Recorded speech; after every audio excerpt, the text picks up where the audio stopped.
എത്തിയല്ലോ. സ്കൂളിൽ പോയിട്ട് എങ്ങനെ ഇരിക്കുന്നടാ?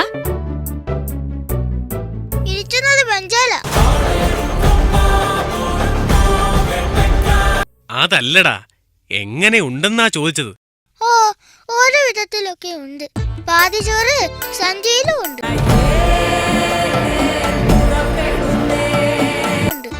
ആട്ടെ, നീ ഇന്ന് എന്തൊക്കെ പഠിച്ചു? ABCD പഠിച്ചു. ABCD ചന്തയിൽ ഒരു കച്ചവടക്കാരന്റെ പേരാ. കണക്ക് പഠിപ്പിച്ച ടീച്ചറിന് ഒന്നും അറിഞ്ഞില്ല. അതെന്താടാ അങ്ങനെ തോന്നിയത്? ഇന്നലെ ടീച്ചർ പറഞ്ഞു 4 3 7 ഇന്ന് പറയുവാ 5 2 7.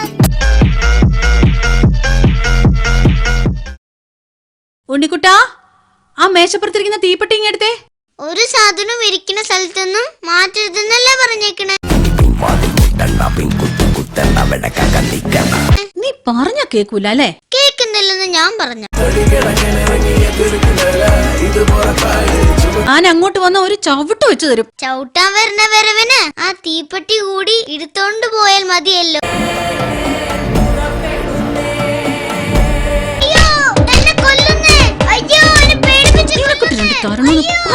വിചാരിക്കും.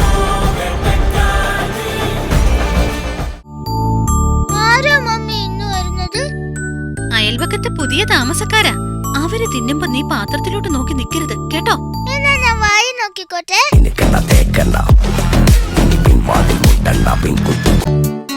മോൻ ഈ അങ്കിളിനെ അറിയോ? ഇവിടുത്തെ ബാങ്ക് മാനേജറാ. അല്ല, ഈ അങ്കിള് പല്ലു ഡോക്ടറാ. നിനക്കെങ്ങനെ അറിയാം പല്ലു ഡോക്ടറാണെന്ന്? അതിന്നാള് ഞാൻ അയാളെ വീട്ടിൽ ചെന്നപ്പം പറഞ്ഞായിരുന്നു, മേലാൽ ആ വീട്ടിൽ കയറിയിട്ടുണ്ടെങ്കിൽ പല്ലെടുക്കും. നമ്മള് രണ്ടുപേരും ഓഫീസിൽ പോകുമ്പോ ഇവൻ ഇന്ന് എവിടെയാക്കി വെച്ച് പോവും? എന്നെ ഐസ്ക്രീം പാർലറിലോട്ട് ആക്കിയിരിക്കും. പൂച്ചയുടെ വാലെ പിടിച്ച് വലിക്കരുതെന്ന് ഞാൻ പറഞ്ഞിട്ടില്ലേ? ഞാൻ വാലെ പിടിച്ചിട്ടേ ഉള്ളു അമ്മേ, പൂച്ചയെ വലിച്ചിരുന്നത്. ഉണ്ണിക്കുട്ടാ, ആ മേശപ്പുറത്തിരിക്കുന്ന തീപ്പെട്ടി ഇങ്ങെടുത്തേ. ഒരു സാധനം ഇരിക്കുന്ന സ്ഥലത്തൊന്നും മാറ്റരുതെന്നല്ലേ പറഞ്ഞേക്കണേ. നീ പറഞ്ഞ കേക്കൂല അല്ലേ? കേക്കുന്നില്ലെന്ന് ഞാൻ പറഞ്ഞോ? ഞാൻ അങ്ങോട്ട് വന്ന ഒരു ചവിട്ട് വെച്ചു തരും. ചവിട്ടാൻ വരുന്ന വരവിന് ആ തീപ്പെട്ടി കൂടി എടുത്തോണ്ട് പോയാൽ മതിയല്ലോ. അയ്യോ അയ്യോ, എന്നെ കൊല്ലുന്നേ. അയ്യോ, എന്നെ പേടിപ്പിച്ചു.